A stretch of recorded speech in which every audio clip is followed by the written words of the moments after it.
अस्सलाम वालेकुम स्टूडेंट्स। यहाँ पे हमारे पास क्लास 10th का यूनिट नंबर 1 है और ये हमारे पास है क्वाड्रेटिक इक्वेशंस। इसमें हम क्वाड्रेटिक इक्वेशंस के बारे में पढ़ेंगे। क्वाड्रेटिक फार्मूलाज होंगे और डिफरेंट हमारे पास टर्म्स होंगी, इक्वेशंस होंगी, उनको हमने सॉल्व करना है। डिफरेंट प्रोसेस के थ्रू डिफरेंट मेथड्स होते हैं हर क्वेश्चन को सॉल्व करने के। वो सारे मेथड्स जो हैं वो क्वाड्रेटिक के लिहाज से जो है वो हम इस चैप्टर में डिस्कस करेंगे और उनको जो वो सॉल्व आउट करेंगे। अब नेक्स्ट ये हमारे पास पेज नंबर 2 पे क्वाड्रेटिक इक्वेशन। क्वाड्रेटिक इक्वेशन की डेफिनेशन हमारे पास आ जाएगी। एन इक्वेशन, एक कोई भी इक्वेशन जो है, इक्वेशन हम उस चीज़ को कहते हैं जिसमें हमारे पास दो वैल्यूज़ के दरमियान में इक्वल का साइन आ जाता है, तो वो हमारे पास इक्वेशन हो जाती है।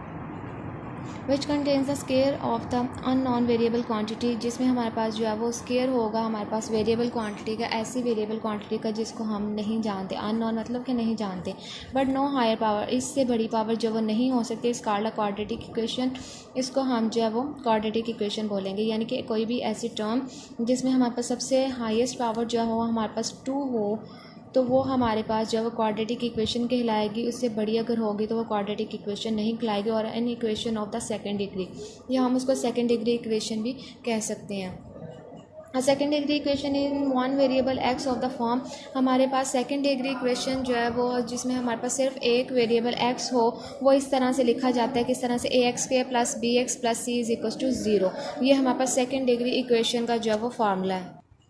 ये हमारे पास स्टैंडर्ड फॉर्म हो जाएगी सेकंड डिग्री इक्वेशन यानी कि क्वाड्रेटिक इक्वेशन की, या where A not equals to 0, जहाँ पे हमारे पास ए जो है वो 0 नहीं हो सकता। क्योंकि अगर ए 0 हो गया तो हमारे पास यहाँ पे एक्स स्क्वायर वाली टर्म जो है वो ख़त्म हो जाएगी, क्योंकि 0 जब एक्स स्क्वायर के साथ मल्टीप्लाई होगा तो वो तो 0 हो जाएगा।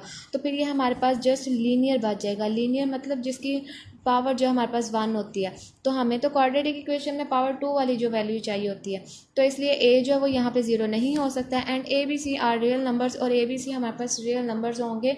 कोई भी रियल नंबर्स हमारे पास हमारे सिंपल काउंटिंग डिजिट्स ही होते हैं और वो हमारे पास रियल नंबर्स कहलाते हैं। तो यहाँ पे कोई भी हमारे पास डिजिट्स आ जाएंगे हमारे।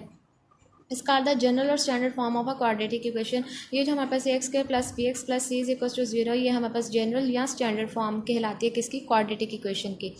यहाँ तक ये इसकी डेफिनेशन होगी, जहाँ तक स्टार्ट से हमारे पास लेके standard form of a quadratic equation तक। Here is the coefficient of X square, जहाँ पे हमारे पास ए जो है वो एक्स स्क्वायर का कोफिशिएंट है, बी जो है वो एक्स का कोफिशिएंट है, and C is equal to constant, और सी जो हमारी है वो कांस्टेंट टर्म है। ठीक है, ये हमारे पास यहाँ पे ये लिखा हुआ। उसके बाद है द इक्वेशंस। अब यहाँ पे उन्होंने कुछ इक्वेशंस दे दिए हैं। X square minus 7x plus 6 is equal to 0 and 3x square plus 4x is equal to 5 are examples of quadratic equations. ये हमारे पास क्वाड्रेटिक इक्वेशंस की एग्जाम्पल्स हैं। तो ये हमारे पास क्वाड्रेटिक इक्वेशन की एग्जांपल्स आप अपने से भी बना के लिख सकती हैं। 7 की जगह 6 लिख लें, एक्स स्क्वायर के साथ आप 2 लगा लें, कुछ भी लगा लें। तो हमारे पास बस फॉर्म ये जो है हमने स्टैंडर्ड फॉर्म जो है वो ये यूज़ करनी होती है इसमें। अब ये तो हो गया हमारे पास क्वाड्रेटिक स्टैंडर्ड फॉर्म। उसके बाद हमारे पास if B is equal to 0 in quadratic equation, अगर हमारे पास क्वाड्रेटिक इक्वेशन जो कि हमने यहाँ पे स्टैंडर्ड फॉर्म उसकी पढ़ी, उसमें हमारे पास अगर बी जो है वो 0 हो जाता है, ये जो बी हमारे पास एक्स का कोएफिशिएंट है, ये अगर 0 हो जाए then it is called a pure quadratic equation. तो फिर हम इसको प्योर क्वाड्रेटिक इक्वेशन बोलेंगे। फॉर एग्जांपल एक्स के माइनस 16 मीन्स यहाँ पे हमारे पास एक्स का कोएफिशिएंट नहीं है, तो ये हमारे पास प्योर क्वाड्रेटिक इक्वेशन हो जाएगी। एंड और same like four x square is equal to 7 are the pure quadratic equations, और ये भी हमारे पास 4x square is equal to 7, यहाँ पे भी हमारे पास x का कोएफिशिएंट है, एक्स स्क्वायर है लेकिन x का कोएफिशिएंट नहीं है, तो ये हमारे पास प्योर क्वाड्रेटिक इक्वेशंस हो जाएंगे। यहाँ से हमारे पास यहाँ क्वाड्रेटिक इक्वेशन तक आ जाएंगे, बल्कि यहाँ टर्म सी तक कर लेंगे हम, और उसके बाद हमारे पास सिर्फ v इज इक्वल टू 0 से लेके ये प्योर क्वाड्रेटिक इक्वेशंस की एग्जांपल्स तक। नेक्स्ट हमारे पास रिमेंबर दैट, ये अभी मैंने आपको बात बताई कि जो 0 नहीं होना चाहिए। If A is equal to 0 in A x के plus B x plus C is equal to 0 then it reduces to a linear equation B x plus C is equal to 0, यानी कि ये फिर लीनियर इक्वेशन बन जाती है। आगे है solution of quadratic equations. Quadratic equations के सोल्यूशंस हमारे पास हैं, क्योंकि तरीके से हम जब क्वाड्रेटिक इक्वेशन के सोल्यूशन फाइंड आउट कर सकते हैं। To find solution set of a quadratic equation, किसी भी क्वाड्रेटिक इक्वेशन का सोल्यूशन सेट फाइंड आउट करने के लिए फॉलोइंग मेथड्स आर यूज्ड। तो जो हमारे पास मेथड्स यूज़ होती हैं वो हमारे पास एक मेथड है फैक्टराइजेशन और दूसरा हमारे पास है कंप्लीटिंग स्केयर। ये दोनों मेथड जो है वो हम इसके एक्सरसाइज 1.1 में जो है वो सॉल्व करेंगे। अब यहाँ पे हमारे पास exercise 1.1 write the following quadratic equations in the standard form and point out pure quadratic equation. इसको हमने स्टैंडर्ड फॉर्म बनाना ही है। स्टैंडर्ड फॉर्म क्वाड्रेटिक इक्वेशन की कौन सी थी, ए एक्स के plus B x plus C is equal to 0। और standard form बनाना है और इनमें से जो हमारे पास प्योर क्वाड्रेटिक होंगी वो हमने बताना है कि ये हमारे पास प्योर क्वाड्रेटिक है, और जो नहीं होंगी वो हम लिख देंगे कि it is not pure quadratic equation. अब यहाँ पे एक्सरसाइज 1.1 का क्वेश्चन नंबर 1 का फर्स्ट पार्ट मैंने लिख लिया। इसमें उन्होंने कहा था कि आपने क्या करना है, इसको स्टैंडर्ड फॉर्म बनाना है। स्टैंडर्ड फॉर्म बनाने के बाद आपने बताना है कि इसमें से कौन से क्वेश्चन का आंसर जो वो प्योर क्वाड्रेटिक और कौन सा नहीं है। तो सबसे पहले हम इसको सॉल्व करेंगे, इसको स्टैंडर्ड फॉर्म में बनाने के लिए। तो उसके लिए हमारे पास, हमें पता है कि दोनों ब्रैकेट्स आपस में मल्टीप्लाई आ रहे हैं, तो दोनों ब्रैकेट्स के हमारे पास जो वैल्यूज़ हैं उनको आपस में मल्टीप्लाई कर लेंगे।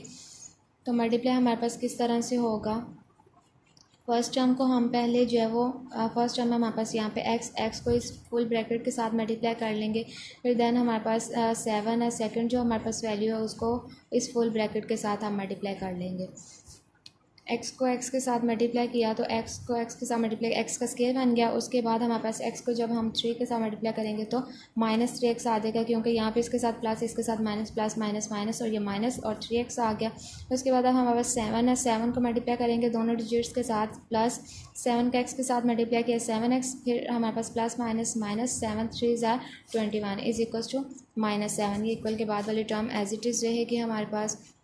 नेक्स्ट है हमारे पास एक्स स्क्वायर, ये दोनों टर्म्स एक्स वाली जो सेम टर्म्स होंगी उनको हम ऐड सब्ट्रैक्ट वगैरह कर लेंगे। प्लस माइनस माइनस, 7 में से 3 माइनस किया, बाकी हमारे पास आ गया 4x। और यहाँ पे हमारे पास साइन आएगा बड़ी वैल्यू का, और बड़ी वैल्यू हमारे पास कौन सी है 7, तो यहाँ पे 7 के साथ जो है प्लस का साइन वो हमने लगा लिया।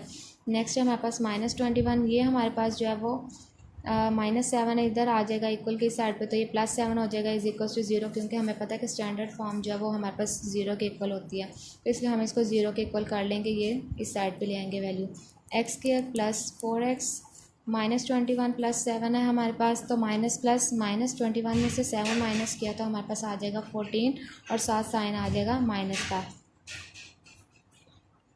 ये हमारे पास आ गई इसकी standard form. So this is the standard form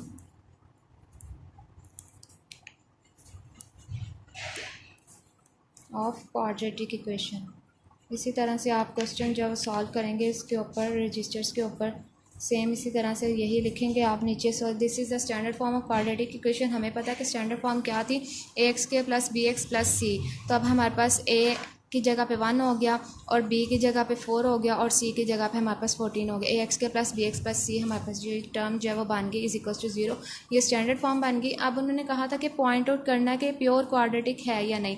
मैंने आपको बताया था कि प्योर क्वाड्रेटिक में क्या होगा, एक्स वाली टर्म जो है वो मिसिंग होगी, यानी कि एक्स वाली टर्म नहीं होगी। तो अब इसमें तो एक्स वाली टर्म है, तो यहाँ पे ये क्या होगा, ये हमारे पास hence it is not pure quadratic, क्योंकि इसमें एक्स वाली टर्म है, तो इसलिए ये नॉट प्योर क्वाड्रेटिक इक्वेशन होगी। ये क्वेश्चन नंबर 1 के सारे पार्ट्स इसी तरह से करेंगे आप लोग, और उसका होमवर्क भी आपका होगा।